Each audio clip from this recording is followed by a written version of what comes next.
Ladies and gentlemen, it is now 6:30 PM, and a quorum of members is present, so the meeting of the Board of Education of the School District of New Berlin is called to order. Please call the roll. Ms. Crosby? Mr. Helmer? Here. Ms. Connick? Mr. Kurth? Here. Ms. Schultz? Here. Mr. Seidel? Here. Ms. Spindler? Here. Ms. Crosby and Ms. Connick let me know they are unable to attend tonight.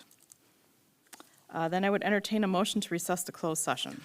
I move to recess into closed session to pursuant to Section 19.851C E and F of the Wisconsin statutes to consider A, the approval of closed session minutes of July 24th, B, discuss the superintendent 2023-24 goals executive session, C, employment services report, and D, a return to open session. Second. I have a motion by Mr. Kurth and a second by Mr. Seidel. Please call the roll. Mr. Kurth? Yes. Mr. Seidel? Yes.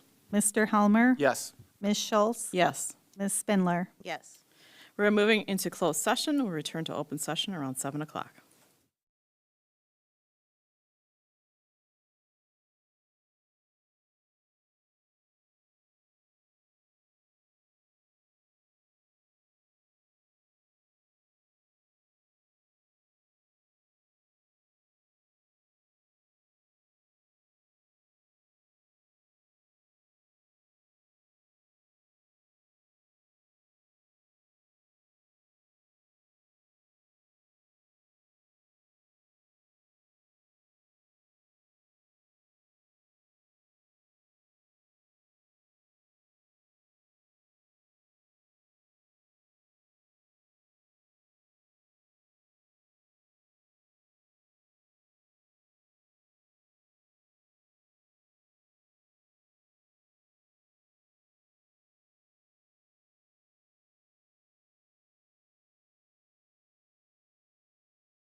It is now 7:15, and we are returning from closed session into open session.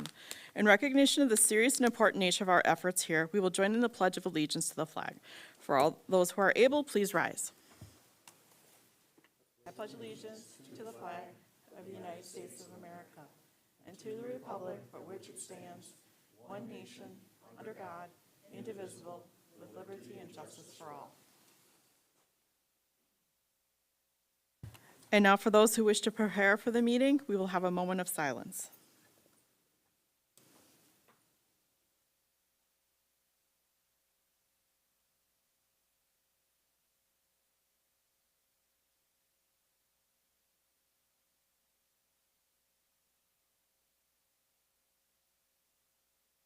This is a public meeting of the Board of Education. Prior to this meeting, notice was given to the public last Friday by providing the agenda to the city library. The agenda was also posted on the district website. A copy of the agenda was forwarded to the Journal-Sentinel, the Waukesha Freeman, and the Waukesha Now, all of which have filed requests for all public notices. Do we have any privilege of the floor this evening? No. Okay, then move on to President's message. After this regular meeting will be our work session as we work through board goals for this upcoming school year. And so we'll be staying in this room, I understand. Yes. And so just, we still have to adjourn this meeting, and then we will start another meeting for our work session. And then we have administrative team report. Yeah, I wanted to mention that we are off and running again already into another school year. Obviously, we've been doing a lot of planning, but it really hits home once all of our athletics and activities start back up, which many of them started today. While we're still a few weeks away from having our staff return and having all of our students here, our halls and athletic facilities and fields are already being occupied by our students and their respective advisors and coaches. The other thing that I wanted to mention is I wanted to provide a brief update to the board related to budget. Things are looking up. I have shared with the board that as a result of essentially everything that was made as far as budgetary things at the state level, we're finally getting into the nitty-gritty and some of the details of the outcome of all of that.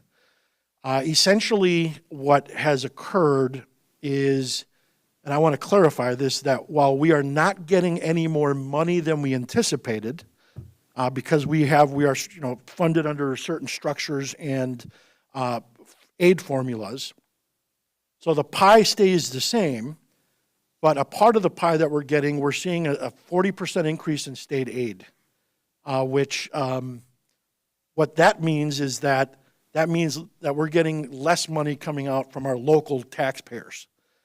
So that's great news for our taxpayers. And what does that exactly equate to?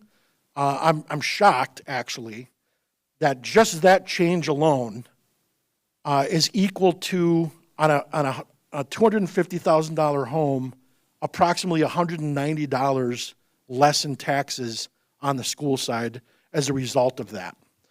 Quite honestly, it didn't happen by accident. I do want to mention that we as a team, particularly Patrick and the business office and some strategies that we used, allowed us to maximize this opportunity to get that level of state funding. Patrick, can you talk about that briefly? Sure, thanks, Joe. So there are several factors that go into the calculation of what a school district will receive in state aid. Among those things are enrollment, whether enrollment is going up or going down, where you finish the year with regards to what you budget, your budgeted expenses and your revenues, and then what's available to the school district from the pot of aid that is available. And so if you recall last year when we paid the debt early and we used our fund balance, that was one of those where we overspent our budget. And so strategically, I encouraged teaching and learning to do the purchasing that they were going to need regarding our ELA curriculum. And we worked with Brandon to essentially get extra computer equipment, whatnot. Again, we knew that we were going to be over budget. The most that we can have as a reduction is 15%. So, we spent our fund balance on the things that we needed. What that resulted in is this year, we would be underspending our budget significantly because we have, the revenues that are coming in using ESSER funds, the ESSER reimbursements, which, essentially is making our budget look very, like we're underspending significantly. Our enrollment has leveled off, and so that benefits us as well. And our property values, our equalized property values are going up. So the three key factors are all going up, resulting in us getting that 40% increase in state aid, general state aid. So that is the outlook for the budget. And next month, as you know, we have our budget hearing and annual meeting. So we will be sharing this news in more detail with the general public. I also want to mention that it will also be highlighted in our annual report, which, by the way, I will send you all a copy before we head it off to the presses later this week. I'll try and send that out to you tomorrow. But I also want to talk about last year's budget. And similar to what we've been able to do over the course of the last several budgets, we have underspent our budget, or essentially we've come in under budget again. Patrick, can you remind me specifically of approximately how much we're looking now? I do want to clarify to the board that these are unaudited numbers because we have yet to get audited.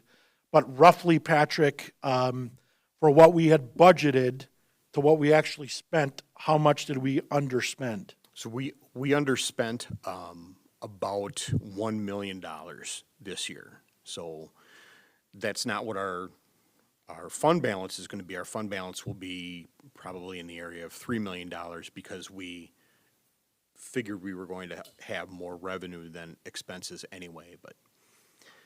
And if I can, that's what, what I say when Joe says, this is a team effort.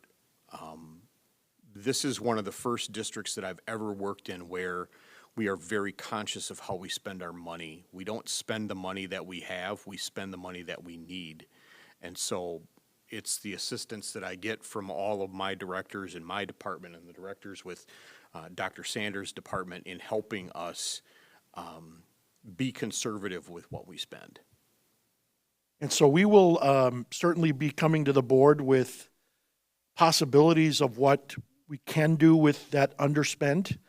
I know that last year we were able to give a loyalty stipend to our staff as a result.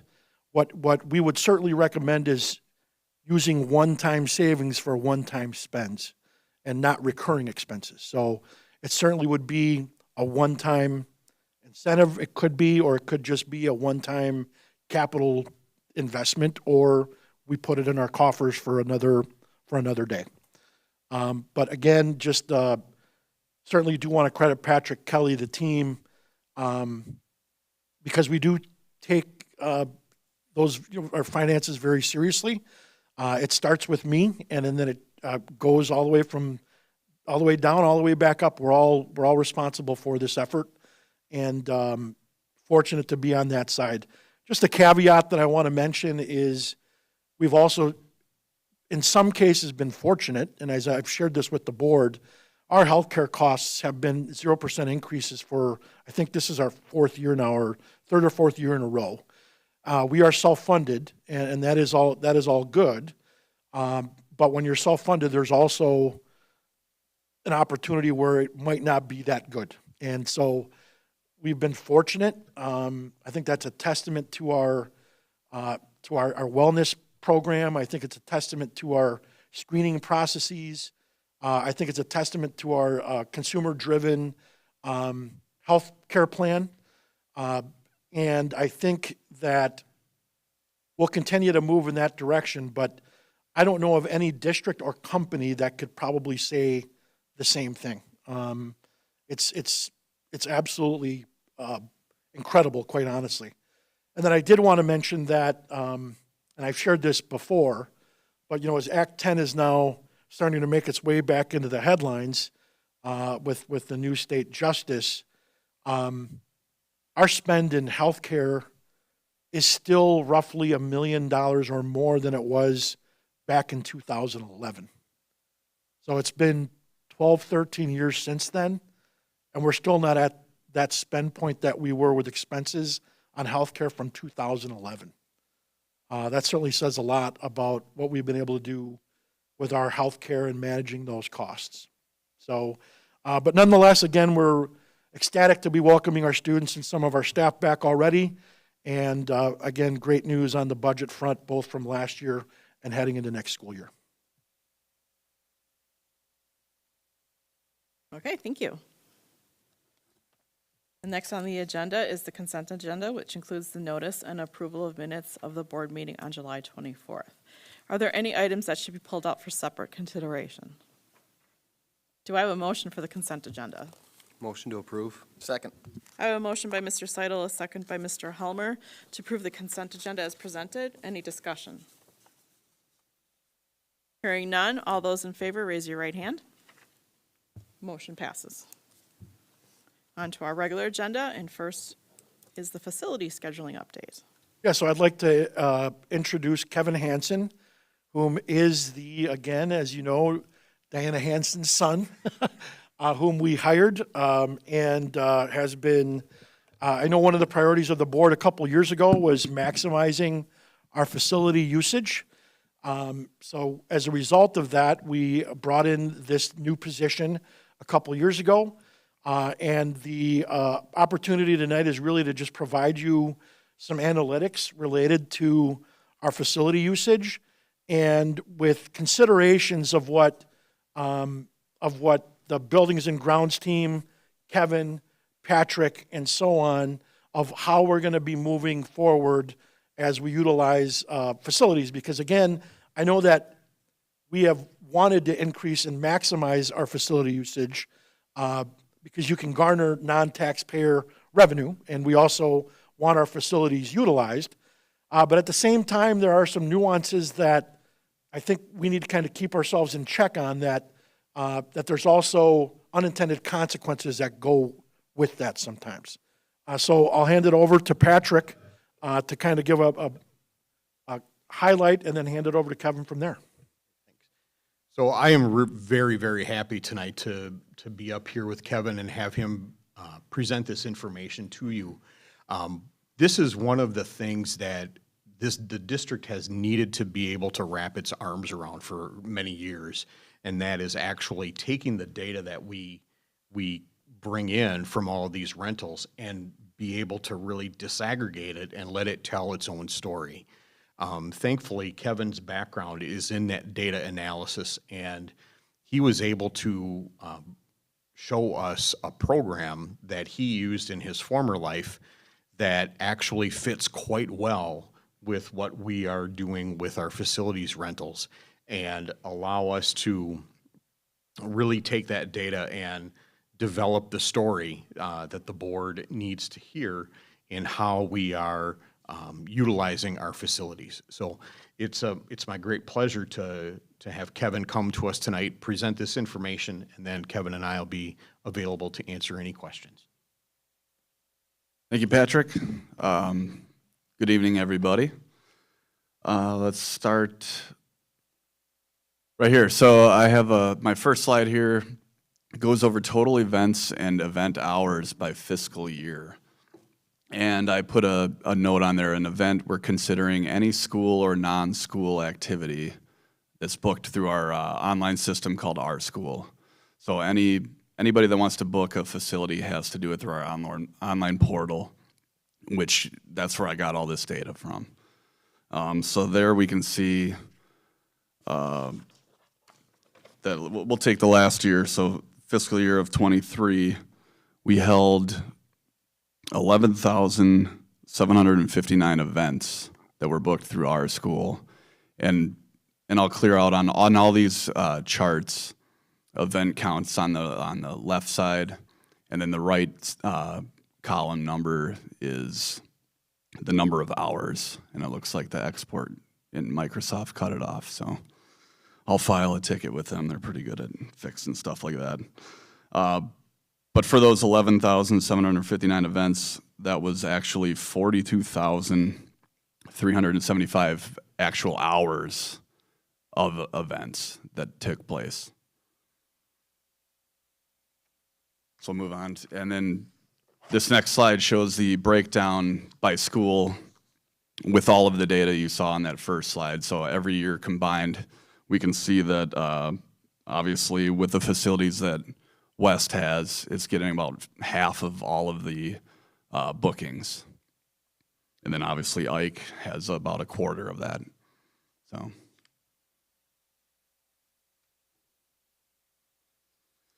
And then I went on to break this down. First I did FY22, showing all of the events through the calendar year. Pretty self-explanatory here. We'll move on, and I did the same breakdown for the year, so we can see that West continued, you know, it with, like I said, with the field house, PAC, some of the other facilities, gets about half of all of the rentals. Kevin, can you go back a slide? Sure. And then can you just generally talk about why there's a peak, say, between January and May? Yeah, and I can dig into that further with more time in the program, but obviously that's the time where we get the spring sports, like basketball, Yep. especially a lot of the youth sports are in the gyms around that time. Right. Then also, if we have to move, sometimes there's probably double bookings in case we have to move spring sports inside to the gyms for practice and stuff like that. So that's most likely that's the reason, and I can dig into that.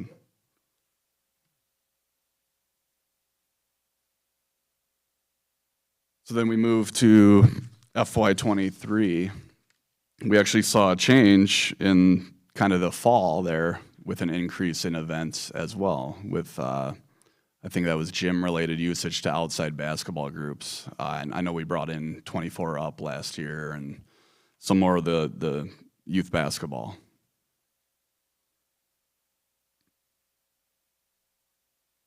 And then the 23 breakdown, you can see that one thing to point out that I looked into is although West had fewer total events in 23 compared to 22, the actual hours that I looked into went from 17,749 hours to 18,203 hours at West, even though the drop in actual booked events was about 500. So what may look like less usage, we need to actually look at all the hours that it's being used. So then we move on. The next few slides I'll go through pretty quickly because they're all related to weekend activities that are booked at each school. So Orchard Lane has the fewest amount of weekend events, which is related to the available facilities there compared to other areas in the district. And then we can see Elmwood has a few more. And feel free to stop me if this goes too fast, but they're all very similar. Yeah, I think this is pretty self-explanatory. Orchard Lane does not have a true gymnasium, where the other three schools have really nice gymnasiums, Right. comparatively. Yeah, but then we start to get to Poplar Creek where we see a lot of youth basketball, youth volleyball using the gyms there. Similar with Reagan as well. And then we get to the high schools where we're booking a lot of weekend events. And with the amount of events that we bring in, it's a lot of hours as well that we're here on weekends. And then you can see with the facilities at West, the dramatic amount of numbers compared to some of the other schools with the amount of usage on weekends.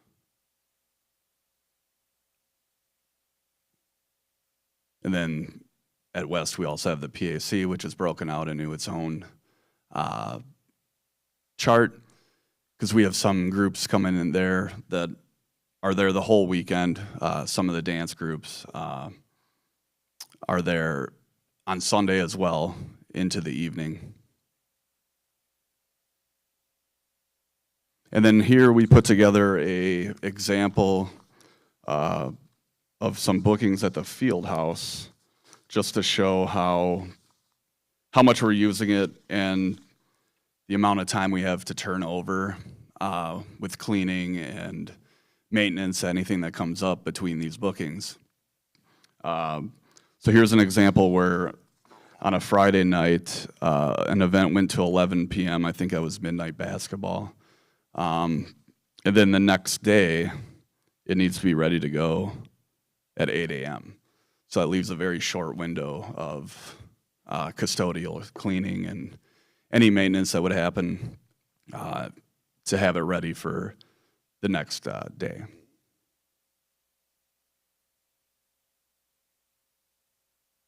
And then some things that have come up from this to consider in the future. Trying to expand usage across the district locations away from West so they don't bear 50% of the load. Thinking about maybe blackout days on certain days, some weekends, especially around the holidays and school breaks, perhaps. Using the normal work week to clean PAC events, because the PAC doesn't have events every day, so we could, if there's an event on Saturday but nothing on Sunday, we could probably send people home once the event's over on Saturday and clean it during normal work hours. And then another thing that's come up, when a group books the time, that time needs to be, that includes your setup time and leaving. So when you get there, that's when you can get there, and the end of your time is when you should be exiting the building, not blowing the whistle of the final game. Which brings into the bullet 6, where should we start factoring in time in between bookings to allow for cleanup or changeover as well? Because we may have a basketball group and then a volleyball group follow it, and they have to spend a lot of that first part of their time changing over to the volleyball nets or something. Yeah.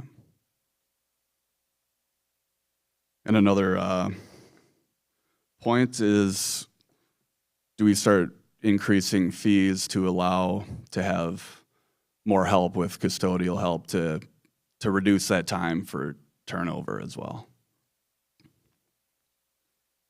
And with addressing these questions, it'll reduce stress on the custodial, IT, and rental departments. It may reduce the need to hire additional staff, and then also the wear and tear on the buildings. And that's all I have right now.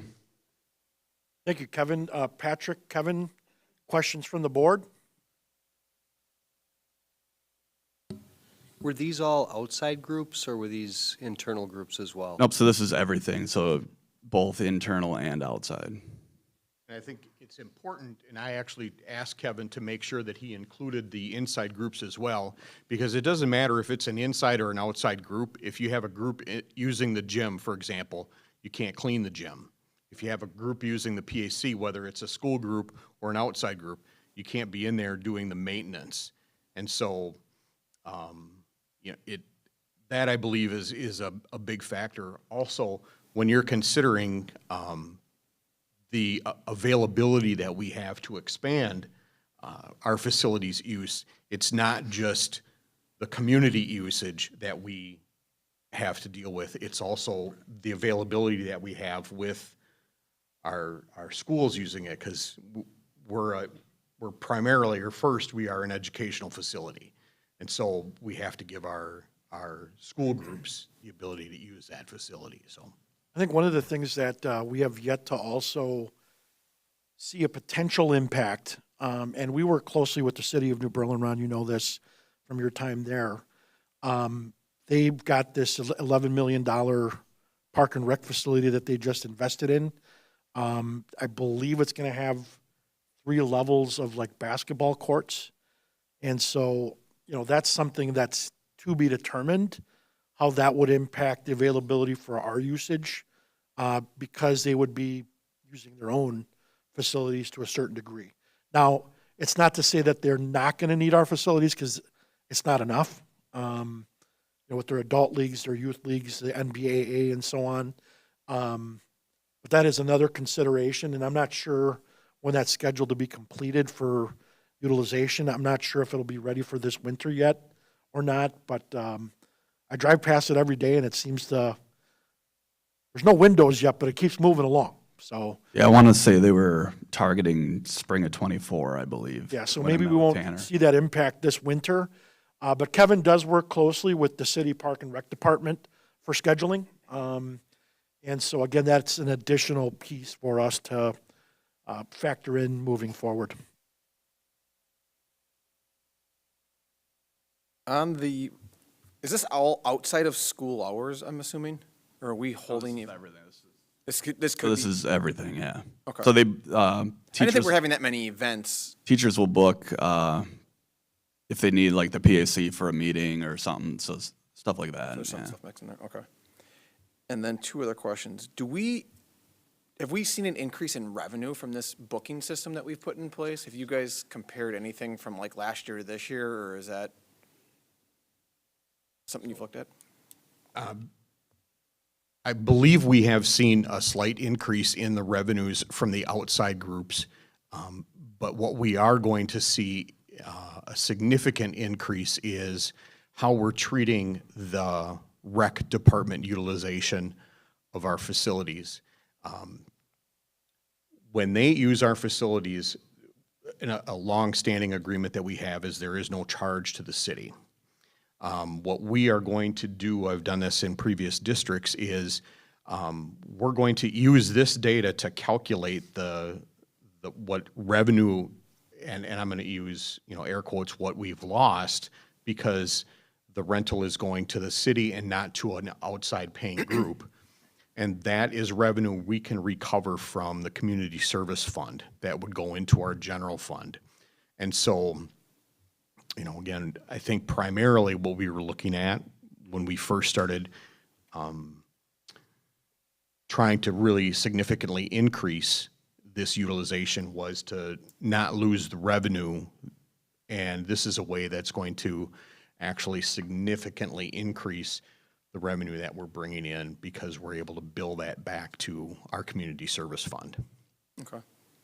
And then one of the other things you guys touched on too was turnover. And this might be a gray area that might be difficult to do, but have we looked at having any student organizations try to staff some of the stuff? I know when I went through swim lessons here, they had a lot of college kids that were kind of running the locker rooms and helping do some of the janitorial stuff. Now, obviously, it's going to be more checking people in and maybe not major maintenance stuff, but is that a possibility that we can look into? It's a very real possibility, and in fact, I mean, I wouldn't have been one of the students who would have hired to do this in high school, but I'm No. sure there are some others that might be no, qualified. quite honestly, Mitch, it is something we've already started in exploring, because just simply because of the sheer man hours to cover, we need to tap into other resources, and that includes our students. So yes, that is something that we're working on, because again, like Kevin did mention, there is a lot of stress on the department. I mean, there's only so much overtime a person, like, we can't force them to take it. We highly encourage so that we can keep our facilities open for the public. But we only have so many custodians in the district, and expanding that and finding substitutes and an already a very difficult group of staff to fully staff, we're certainly looking into that, and we can provide an update as far as where that's going. Yeah, we will. And that's, it's a really important point to consider. So, for example, you get to a holiday when you would normally have off, and then you get an influx of people that want to use the facilities. We have to have people that would normally have, be on holiday to come into work. And so they're using up, they're working more. But then we get to the summer when we're trying to turn over 6 buildings to get ready for the new school year, and we have all these people that are finally able, all these employees that are finally able to use their PTO. And so, we just have to find a balance in that whole process, so.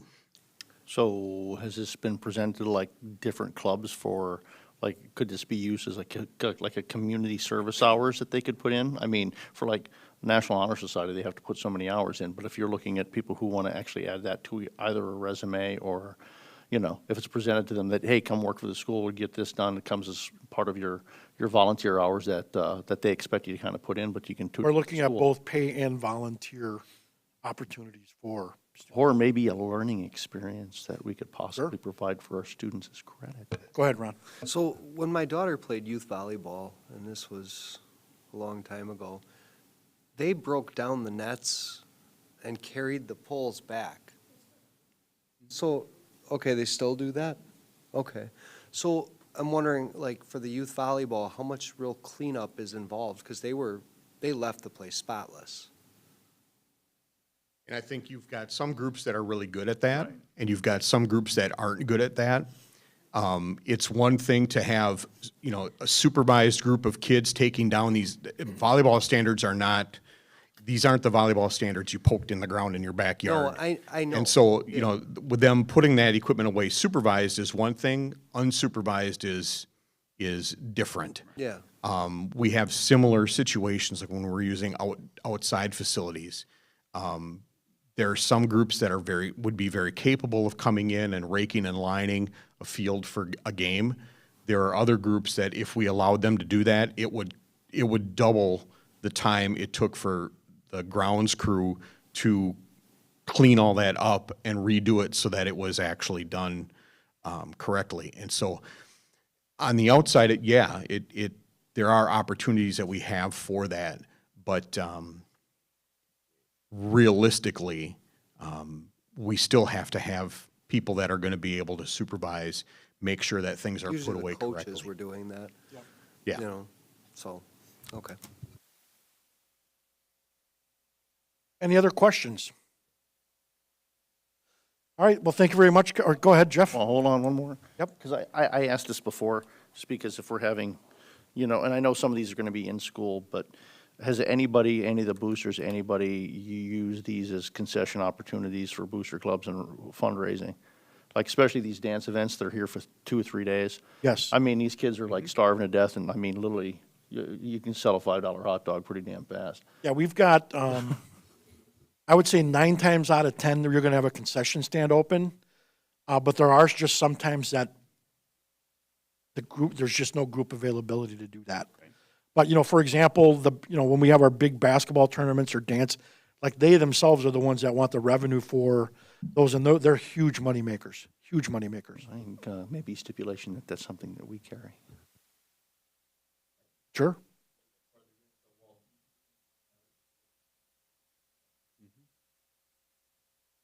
No, I think that's a great idea. Especially for those, the weekend dance groups that come in to the PAC. Yep. You're talking about outside groups? Yes. For Absolutely, concession? absolutely. 'Cause Because that's- yeah. I've been to West with my daughters on her dance things, and quite literally, we went down to nationals, and there's probably 500 kids, and then all 2 parents per kid, and sometimes so people run in and out like all day long. So, and these concession stands are just absolutely crazy. I mean, you're spending $5 for a soda, you're spending $5 for a pretzel. I mean, the amount of money that you can make off concessions is absolutely bananas.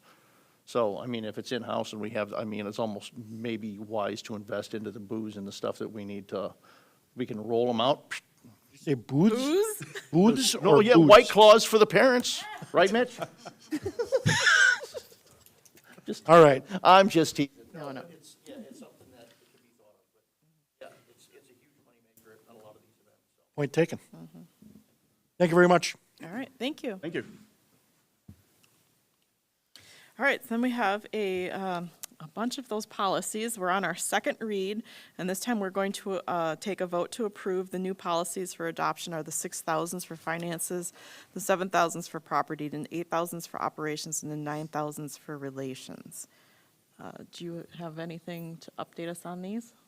We had no additional commentary, or I did not receive any other notes or revisions or recommendations from board members. So given that, we recommend approval of the policies as presented.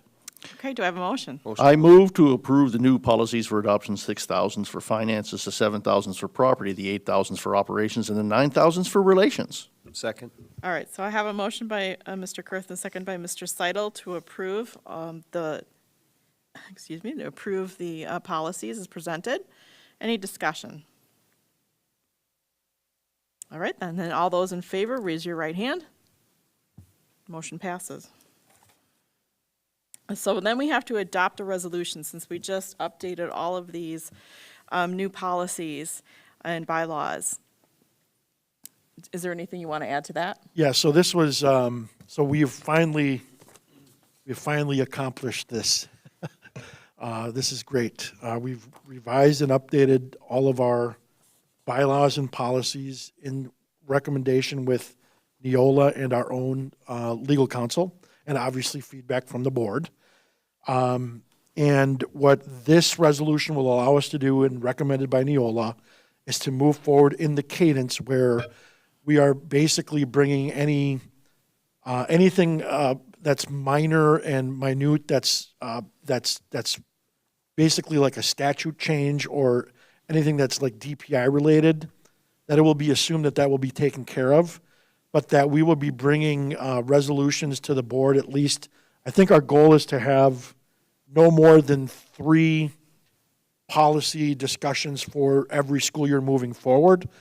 Obviously, that's 6 meetings because you've got a first read and a second read. But it'll allow us to keep a nice, clean, effective, and efficient process moving forward. So this resolution allows us to move in that direction. Okay.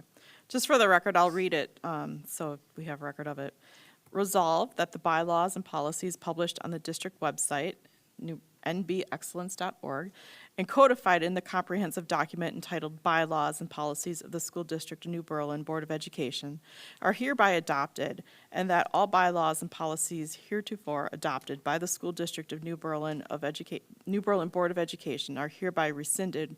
Further be it resolved that in the event any policy, part of a policy, or section of the bylaws is judged to be inconsistent with law, inoperative by a court of competent jurisdiction, or is invalidated by a policy or contract duly adopted by this board, the remaining bylaws, policies, and parts of policies shall remain in full effect. Take notice that the foregoing resolution was adopted by the School District of New Berlin Board of Education at a public meeting held at the SDNB District Office located at 4333 South Sunny Slope Road, New Berlin, Wisconsin, on August 14th, 2023. So do I have a motion to approve this resolution? I move to approve the adopted resolution, bylaws, and policies in the School District of New Berlin Board of Education. Second. I have a motion by Mr. Kurth and a second by Mr. Helmer to approve. Any discussion? Then all those in favor, please raise your right hand. Motion passes. And then I have the official resolution here to sign. I'll put my signature and pass it along, and everyone That'd be here great. should Thank you. sign. All right. And then we do have one action item from closed session. Do I have a motion? I move to approve the Employment Services Report as presented. Do I have a second for that? Second. A second? Okay. I have a motion by Mr. Kurth and a second by Mr. Helmer to approve. All those in favor, raise your right hand. Motion passes. And then we have future meetings and dates. Board meetings are generally held the second and fourth Mondays, beginning at 7 o'clock p.m. in Conference Room E, which is where we are right now, unless noted otherwise. So the next one we have is August 28th, then we have September 11th, and September 25th, which also falls under our important dates to remember that is also going to be an annual meeting and budget hearing located in the Eisenhower Commons that time. And then also September 5th is the first day back to school. Can I have a motion to adjourn, please? So moved. Second. I have a motion by Mr. Helmer, a second by Mr. Kurth to adjourn. All those in favor, raise your right hand. Motion passes.